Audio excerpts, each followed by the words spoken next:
Bonjour à toutes et à tous et bienvenue dans cette nouvelle émission de l'École du Futur. Au programme de cette émission, on ouvre avec notre focus. Sa passion, transformer les produits du quotidien en création inattendue. Entre créativité culinaire et engagement personnel, il s'impose peu à peu comme l'un des visages à suivre dans la gastronomie française.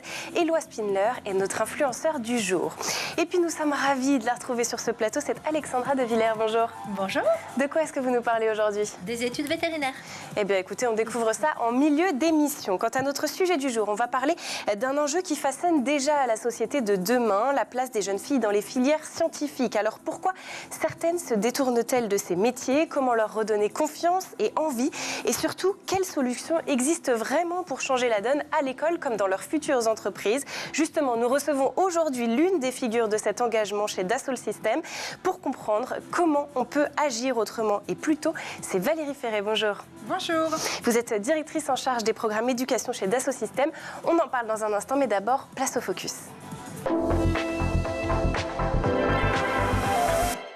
Nouvelle star des réseaux sociaux, ce cuisinier altruiste et engagé n'a pas fini de faire parler de lui. À travers une cuisine plus responsable, il partage son expérience de la gastronomie sur sa chaîne YouTube. Éloi Spindler incarne une nouvelle génération de chefs qui nous invite à repenser notre façon de consommer. Il est notre focus du jour réalisé par Dylan Coller. Aujourd'hui, on enfile son tablier et on part en cuisine. Focus sur un chef qui bouscule les codes de la gastronomie, Éloi Spindler. À seulement 30 ans, ce cuisinier nouvelle génération, originaire de Chalon-sur-Saône, ne se contente pas de briller derrière les fourneaux. Véritable star des réseaux, il partage sa passion et ses valeurs sur YouTube, où il cartonne avec des recettes accessibles et engagées. Diplômé de l'école Ferrandi, il fait ses armes dans des établissements prestigieux comme la Tour d'Argent ou encore le Plaza Athénée. Passé également par Londres et Melbourne, il ouvre en 2022 son propre restaurant à Paris, Orgueil, avant d'en ouvrir un deuxième, Colère, en septembre dernier. Des établissements à l'identité forte, inspirés des 7 péchés capitaux. Mais Éloi Spindler ne s'arrête pas là. Toujours dans l'idée de transmettre son travail et sa vision d'une cuisine plus responsable, il partage depuis 2 ans maintenant son savoir sur YouTube. Résultat, une chaîne dynamique où il casse les codes de la haute gastronomie. Au menu, recettes anti-gaspillage, conseils pour mieux consommer et invités de marque. Bonjour et bienvenue dans Finis ton assiette, un concept assez simple. On reçoit un invité qu'on admire et on essaye de lui faire manger un aliment qu'il n'aime pas, qu'elle n'aime pas. Parce qu'aujourd'hui, c'est une fan d'exception qu'on reçoit. Actrice, productrice, réalisatrice, autrice, Madame Julie Gaillet. Oh mais alors. Aujourd'hui, on va vous faire aimer quelque chose. On va essayer de vous faire aimer quelque chose que vous n'aimez pas. Oh, l'aneth. Je sais pas pourquoi. Je n'aime pas, je l'enlève. Je trouve que ça, dès qu'il y a de l'aneth, on ne sent plus rien sur un plat. Et même dans le gravlax, ça me donne mal au cœur. Donc j'ai vraiment du mal, quoi. C'est très difficile, l'aneth. Pourquoi vous avez fait du gravlax? Oui. Il favorise les circuits courts, évitant les pièges du marketing alimentaire. Et tout ça avec un ton décomplexé et accessible. Le jeune chef montre que l'on peut parler de cuisine responsable sans être ennuyeux. Et cette recette a d'ailleurs déjà conquis plus de 200 000 abonnés. Son succès grandissant donne un coup de neuf au monde de la gastronomie qui se veut plus engagé et authentique. Alors, si vous voulez apprendre à cuisiner mieux, malin et sans gaspiller, foncez voir Éloi Spindler. De quoi vous mettre l'eau à la bouche à coup sûr. Merci à tous, bisous, j'espère que la recette vous a plu. Là, tu sautes dans l'eau. Non. Et sur un tout autre sujet, dans un monde où les métiers scientifiques façonnent de plus en plus notre quotidien, une question essentielle demeure. Pourquoi les jeunes filles y sont-elles encore si peu présentes? Est-ce un manque d'information, de modèles, de confiance en soi? C'est ce que l'on va essayer de comprendre aujourd'hui et surtout découvrir de nouvelles façons d'ouvrir le champ des possibles. C'est tout de suite dans la première partie du talk. Pour m'accompagner en plateau aujourd'hui, Valérie Ferret, vous êtes directrice en charge des programmes éducation chez Dassault Systèmes. Alors Valérie, nous allons commencer avec un chiffre tiré d'une étude que vous avez menée avec Odoxa et qui concerne donc les filles de 13 à 15 ans. 66% d'entre elles tourneraient visiblement le dos aux carrières scientifiques et ce, dès le collège. Alors qu'est-ce que ce chiffre dit de l'urgence de la situation ? Alors, c'est un chiffre qui est complémenté par d'autres chiffres, et notamment le chiffre qu'on va retrouver également dans nos entreprises, où nous avons donc environ 25% de femmes ingénieures dans les entreprises, on va dire, industrielles et de la tech. Et donc, on voit bien, effectivement, que pour pouvoir adresser cette pénurie de femmes dans les métiers scientifiques et techniques, il faut qu'on s'adresse aux jeunes femmes le plus tôt possible. Vous l'avez dit, 66% d'entre elles tournent déjà le dos aux filières scientifiques dès le collège.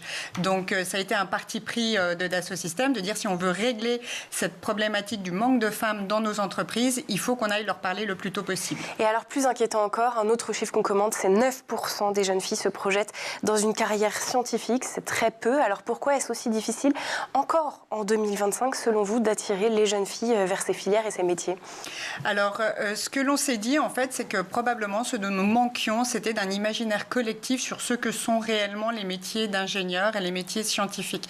Je pense qu'on a un imaginaire collectif assez fort sur des métiers d'avocats, des métiers de médecins, des métiers de biologistes. On voit des métiers scientifiques forts comme le métier de la médecine qui a été très féminisé ces dernières années. Je crois qu'il y a plus de femmes aujourd'hui en école de médecine que d'hommes. Donc le problème, c'est pas tellement la science, le problème, c'est la représentation du métier. Et c'est cet enjeu-là qu'on a voulu adresser avec Augure. Ça, c'est quelque chose que vous observez, Alexandra, dans votre métier, ce type de chiffres? Ah bah oui, bien sûr. Énormément de jeunes filles n'y pensent même pas en fait aux carrières scientifiques, alors qu'elles en ont les capacités. Je veux dire scientifiques, sans aucun souci. Mais moi, j'ai toujours pensé que c'était la socialisation. Je pense qu'on est encore dans une société où, malheureusement, beaucoup de familles socialisent les filles dans un sens qui ne va pas vers les métiers d'ingénieur. Alors Valérie, chez Dassault, vous prenez cette question de la mixité à cœur. Pourquoi est-ce aussi important pour une entreprise comme la vôtre de se mobiliser sur ce sujet? Et est-ce que c'est le rôle des entreprises finalement de le faire? Alors oui, la réponse est oui. Je pense que les entreprises doivent jouer leur rôle. Pourquoi? Parce que nous sommes un agent de recrutement. C'est nous qui recrutons et effectivement, nous avons une conviction, c'est que nous voulons avoir des entreprises qui sont diverses d'un point de vue genre et diverses globalement, parce qu'on est convaincu que ça contribue au développement et à la richesse de l'entreprise. Donc ça part d'un besoin, le recrutement, d'une conviction, la diversité, et puis après d'un besoin très pratique. Nous manquons d'ingénieurs en France. Ce manque va s'accélérer dans les années à venir. On parle d'un manque de 20 000 ingénieurs à l'horizon 2030. Et il y a une audience, une population qui est assez peu dirigée vers les sciences et l'ingénierie, que sont les jeunes filles. Donc c'est une approche qui vient d'une conviction et également qui vient d'un besoin pratique au service du développement de nos entreprises. Donc c'est pour ça que nous nous mobilisons. Et en même temps, là vous parlez spécifiquement du métier d'ingénieur où effectivement on en manque en France. Et le côté ingénieur, finalement, on en entend tous parler, mais on a un peu de mal finalement à avoir une conception de ce qu'est un ingénieur. Et c'est peut-être aussi pour ça qu'on ne se tourne pas vers ces métiers. Alors pour l'expliquer simplement, un ingénieur, c'est quoi pour les jeunes qui nous regardent aujourd'hui? Alors moi j'aime bien le résumer comme cela. Un ingénieur, c'est une personne qui va résoudre des problèmes pour permettre de développer, alors nous chez Dassault Systèmes on va parler d'expérience, mais en fait ça va être pour permettre de développer des produits, des services et en fait trouver des solutions. Et j'aime bien résumer le métier autour de cette approche de résolution de problèmes, parce qu'aujourd'hui on voit les challenges que nous avons d'un point de vue développement économique, d'un point de vue de développement en harmonie avec l'environnement, avec les enjeux du changement climatique. Et nous avons besoin de personnes qui sont vraiment animées par cet enjeu de résolution de problèmes. Et un ingénieur, c'est quelqu'un qui trouve des solutions, qui va trouver des solutions, et des solutions, nous en avons besoin. Alors on l'a évoqué, le problème c'est aussi le manque de modèles féminins. Alors vous, qui était votre modèle, si vous en avez un, et peut-être que vous en avez un aujourd'hui? Alors, j'en ai de nombreux, mais justement, j'ai beaucoup réfléchi sur cette question de rôle modèle. Je pense que, voilà, on a souvent des rôles modèles dans notre famille. Moi, j'avais absolument pas de rôle modèle, j'ai envie de dire, lié à un métier. C'était plutôt des rôles modèles liés à des convictions et liés à une indépendance, une liberté. Moi, les femmes ayant été indépendantes dans ma famille très tôt. Mon arrière-grand-mère était la première à avoir une voiture dans son village, par exemple. Donc, moi, c'était ces modèles d'indépendance et de liberté qui m'ont animée en tant que femme, mais pas liées à un métier. Et justement, ça, c'est quand même un problème. Et moi, je me suis orientée dans un métier qui était complètement différent des métiers de ma famille, qui sont des commerçants. Moi, je me suis orientée dans le droit. Pourquoi ? Parce que j'ai fait une terminale scientifique et je me suis orientée dans le droit. Parce que j'avais un imaginaire de ce qu'était le métier d'avocat. Et c'est ça que je veux construire aujourd'hui, que nous voulons construire pour les jeunes filles, c'est cet imaginaire de ce que sont les métiers d'ingénieur. Il n'y a pas de raison qu'une jeune fille qui aime les maths, qui aime les sciences, qui est forte en maths et en sciences au collège et a fortiori au lycée, qui fait une terminale scientifique, qui ne s'oriente pas après dans des métiers d'ingénieur pour aller résoudre les problèmes que nous avons besoin de résoudre d'un point de vue sociétal aujourd'hui. Et est-ce que chez Dassault Systèmes, vous avez justement peut-être fait émerger, est-ce que vous essayez de mettre en avant des rôles modèles féminins ? Oui, tout à fait. Alors ça, c'est dans le cadre de nos programmes, par exemple WIN, donc je ne sais pas si on en reparlera, mais c'est programmes d'entreprise où déjà, il faut une exemplarité. Il faut une exemplarité au niveau des dirigeants. Donc notre conseil d'administration, ça, ce sont les quotas à 50% de femmes. Mais notre comité de direction, surtout, est exemplaire. On a plus de 40% de femmes dans le comité de direction. Ça, c'est essentiel parce que ça donne des projections, effectivement, pour le développement des jeunes femmes dans l'entreprise. Et surtout, moi, je suis convaincue que c'est aussi au niveau du middle management que nous devons avoir beaucoup de femmes parce que c'est le middle management qui recrute. Et aujourd'hui, chez Dassault Systèmes, nous avons 29,7% de femmes, précisément, avec un objectif de 30% de femmes en 2027. Et nous avons un objectif également de 30% de femmes dans des positions de manager pour pouvoir recruter encore plus de femmes. Voilà. Bon, alors pour le côté où vous vous adressez aux jeunes et où vous répondez à cette problématique de besoin de féminisation, vous avez lancé une application Augure. Alors peut-être que vous pourriez commencer par nous expliquer en quelques mots, nous la présenter. Oui, tout à fait. Alors déjà, vous pouvez la trouver effectivement disponible sur le web. C'est donc une application web que vous allez pouvoir jouer soit sur un ordinateur, soit sur un téléphone, soit sur une tablette. L'enjeu, c'est son accessibilité. Donc pour Dassault Systèmes, ce n'est pas un produit commercial. Ça, je pense qu'il faut déjà le rappeler. Il n'y a pas de marque Dassault Systèmes. Il n'y a pas de collecte de données. Notre enjeu, une fois encore, c'est un enjeu citoyen pour faire en sorte de créer cet imaginaire collectif sur les sciences.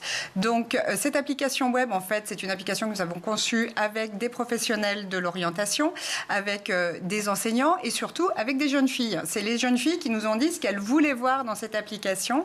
Et donc, c'est sous forme de jeu. C'est une application ludique. Vous répondez à des questions, vous faites des petits jeux sur comment vous imaginez votre chambre, par exemple, quelles sont vos qualités premières. Et ça vous permet, au bout de quelques minutes, c'est une dizaine de minutes, d'obtenir finalement une projection sur quel métier lié aux sciences et à l'ingénierie vous pourriez être faite pour quel métier pourrait vous intéresser. Donc ça, c'est un petit test de personnalité finalement. C'est à la fois de personnalité et en même temps de compétences et d'appétence, par exemple. Et c'est vrai que beaucoup de jeunes femmes, finalement, quand elles aiment les maths et les sciences, une fois encore, ont du mal à se dire, bon, vers quoi ça va m'emmener. Donc déjà, on commence par cette appétence.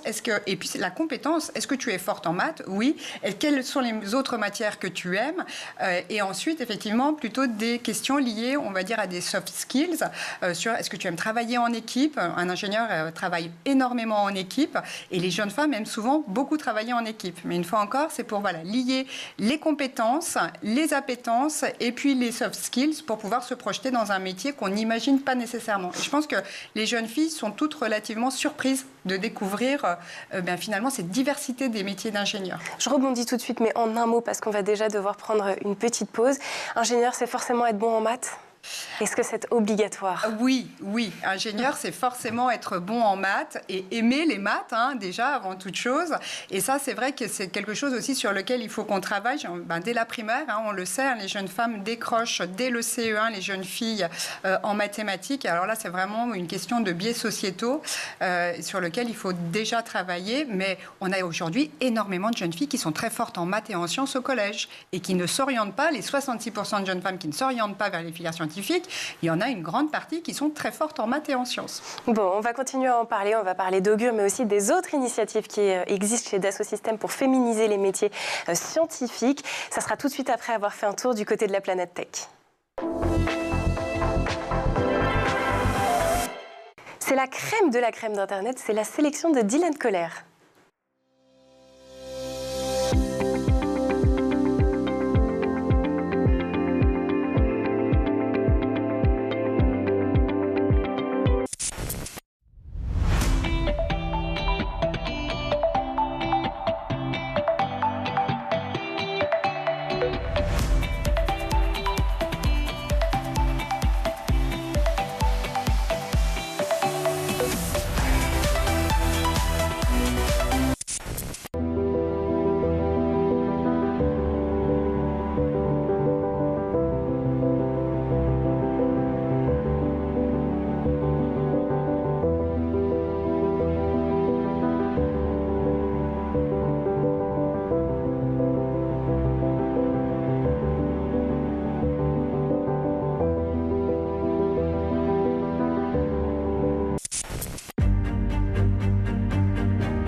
Voilà, de retour sur le plateau de l'École du Futur, toujours en compagnie de mon invitée Valérie Ferret, directrice en charge des programmes éducation chez Dassault Systèmes, et avec Alexandra De Villers, bien évidemment, qui va nous présenter son idée derrière la tech.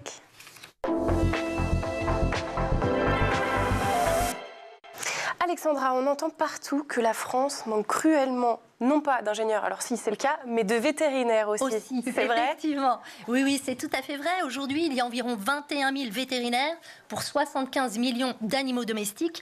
Inutile de vous dire que nos amis à quatre pattes prennent des tickets et doivent parfois patienter. Donc l'objectif, c'est d'augmenter le nombre de formés.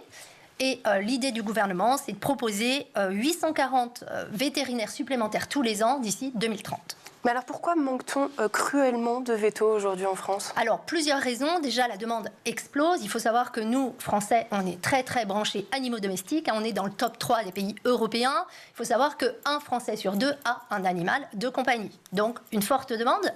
Il faut aussi savoir que c'est une profession vieillissante. Beaucoup de départs en retraite, c'est le baby-boom qui est aussi valable chez les vétérinaires.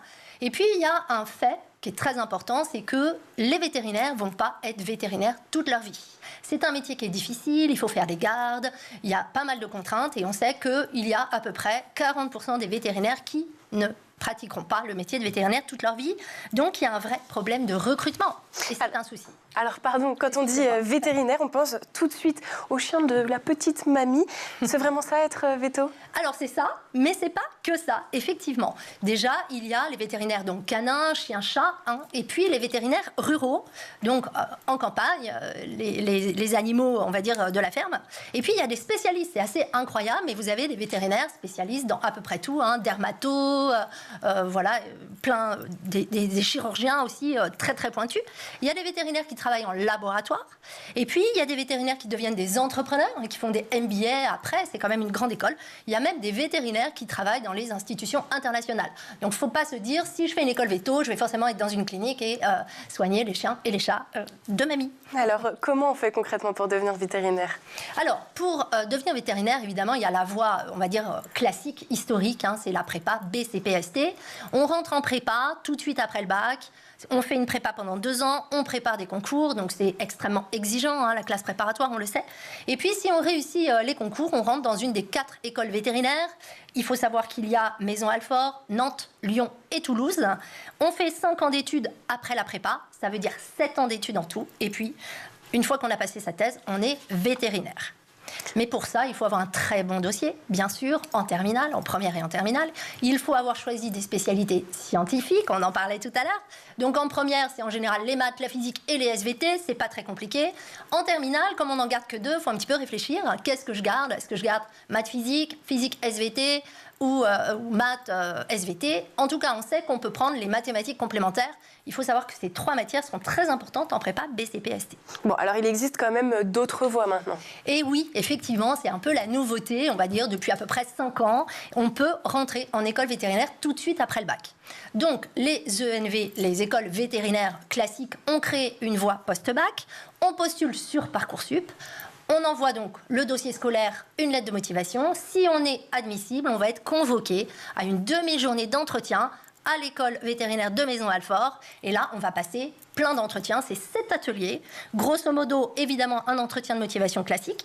Un entretien qu'ils appellent question éthique, donc sur une problématique actuelle, on va dire, de santé, qui peut être très large. Un atelier sur le bien-être animal et puis des QCM de logique, de l'analyse de documents. Ça, c'est en général pendant les vacances d'avril, quand on est en terminale. Si on est admis, on est recruté, on entre directement dans une école véto, donc c'est génial, on est très content. On ne passe pas par la classe prépa, on fait 6 ans d'études, donc on gagne 1 an par rapport à ceux qui font une prépa. Et il n'y a que les écoles publiques qui recrutent après le bac ? Non. Il y a une école privée qui a vu le jour en 2022, c'est Unilassal Rouen, qui propose la même chose, c'est-à-dire une formation post-bac. C'est un vœu sur Parcoursup. Même principe, on postule, dossier, lettre de motivation. Si on est admissible, entretien, c'est un peu la même logique, et on est recruté sur 6 ans. Voilà, il faut savoir que ça a un petit peu bougé dans le monde vétérinaire, hein, parce que si vous voulez une école privée et pas de prépa, ça a un petit peu grincé les dents, les vétérinaires n'aiment pas trop le changement, mais en tout cas le niveau est là et la demande est très importante, hein, les élèves sont très attirés par cette nouvelle formation. Et alors l'étranger, ça peut être une option? Et oui, et de plus en plus. Je vois énormément de lycéens qui se tournent vers les écoles vétérinaires à l'étranger, en Europe. L'intérêt, bien sûr, c'est que le diplôme est reconnu à l'échelle de l'UE. Donc, on fait ses études à l'étranger et ensuite, on peut venir exercer en France si on en a envie. Donc, c'est très intéressant. Grosso modo, il y a l'Espagne, il y a le Portugal, il y a la Roumanie, il y a Chypre et il y a aussi la Belgique, mais c'est un tirage au sort, donc c'est moins facile. Donc, on peut partir faire ses études dans une de ces écoles. On va être recruté sur dossier. Et après, sur entretien de motivation. Alors, pendant longtemps, c'était assez facile d'y rentrer. Ça devient moins facile. Évidemment, c'est, on va dire, une filière qui commence à être assez connue. Et puis, surtout, ça coûte très cher. Attention, il faut savoir que ça va être un budget à peu près de 80 000 à 100 000 euros. Il faut voir ça comme un investissement. Alors qu'en France, c'est gratuit. C'est gratuit, mais très sélectif. C'est un petit peu ça, le principe. Alors, un conseil peut-être pour un lycéen qui rêve d'être vétérinaire? Ben oui, bien sûr, si c'est votre rêve d'enfant, si vous rêvez de devenir vétérinaire, eh bien, allez-y, c'est un métier magnifique. Et vous l'avez compris, il va y avoir de plus en plus de place à prendre. Mais attention, il faut bien s'informer sur le métier. Il faut avoir une idée réaliste de ce que c'est que ce métier de vétérinaire. Hein. Évidemment, il y a des contraintes.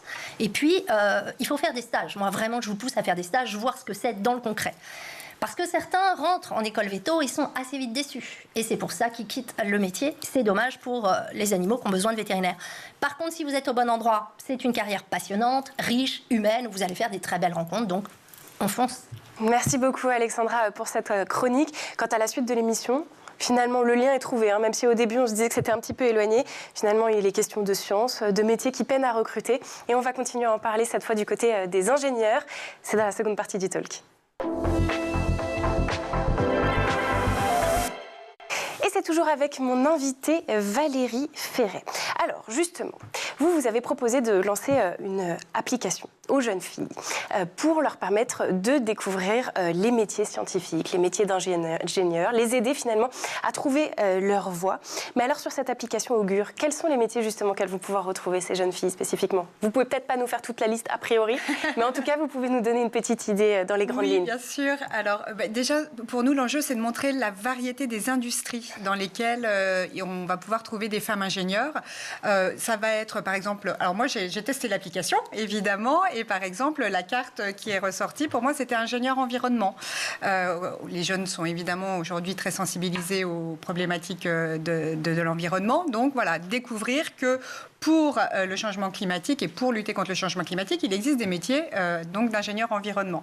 Également, et là sans faire de clichés, mais sur les industries cosmétiques, il y a beaucoup de femmes ingénieurs dans les industries cosmétiques qui vont être soit travailler sur les enjeux de formulation, les enjeux de packaging, les enjeux de chaîne de sous-traitance. Et donc, voilà, dans cette industrie, il ne s'agit pas que, finalement, j'ai envie de dire d'influenceuses, mais ça va être aussi d'ingénieurs.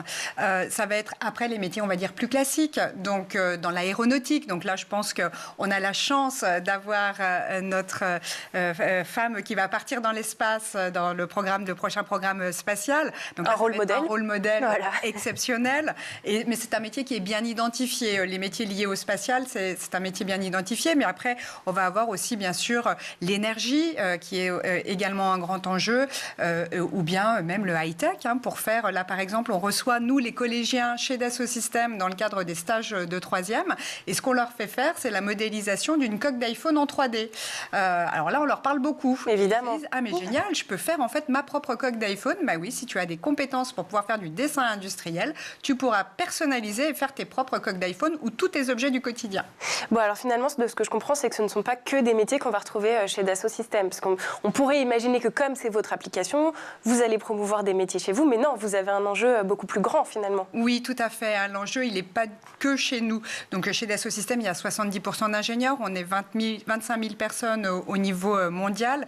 Et on a un ancrage en France assez fort au niveau de notre R&D. Donc bien sûr, nous avons besoin d'ingénieurs. Et d'ailleurs d'ingénieurs variés. Pas simplement d'ingénieurs informaticiens, mais également aujourd'hui sur toutes les dynamiques industrielles. Donc je l'ai dit, l'aéronautique, l'énergie, même la médecine. Aujourd'hui, nous recrutons des médecins parce qu'aujourd'hui, la digitalisation, c'est sur l'ensemble des industries et des métiers. Mais notre enjeu surtout, c'est cette pénurie d'ingénieurs chez nos clients. Et en fait, c'est cette pénurie d'ingénieurs pour construire la société industrielle de demain. Aujourd'hui, on a une société qui est en transformation très profonde. Il y a l'IA, évidemment, mais également, il va y avoir tous ces enjeux de réindustrialisation, de relocalisation de l'industrie. Et pour ça, nous allons avoir besoin d'ingénieurs en France dans toutes les industries et dans tous les métiers. Alors, si vous nous rejoignez dans l'émission, en première partie, on avait évoqué le fonctionnement, donc quand on entre dans l'application, vous avez un espèce de petit test de personnalité et également de compétences. Mais alors, dans le fonctionnement de ce test, je crois que une fois que vous arrivez à la fin, vous n'indiquez pas un métier spécifique à la jeune fille qui va avoir réalisé le test. Vous lui proposez plutôt une famille de domaines. Alors, pourquoi avoir choisi cette approche qui finalement n'est pas décidément prescriptive? Je pense qu'une fois encore, l'enjeu, c'est d'ouvrir un champ des possibles. Certainement pas de diriger, et particulièrement sur une audience où on s'adresse donc à des jeunes filles de 12 à 15 ans. Donc l'enjeu, c'est pas de leur dire « tu dois faire ce métier-là », c'est trop jeune pour pouvoir orienter. C'est plutôt après au niveau du lycée qu'on va avoir des orientations plus prescriptives, justement juste par les choix d'options qui vont mener après vers différentes filières de l'enseignement supérieur. Mais du coup, là, vraiment, on est vraiment sur un point de démarrage. On ouvre le champ des possibles. Notre enjeu, c'est de mettre le mot ingénieur et de démontrer que ce métier, il est partout.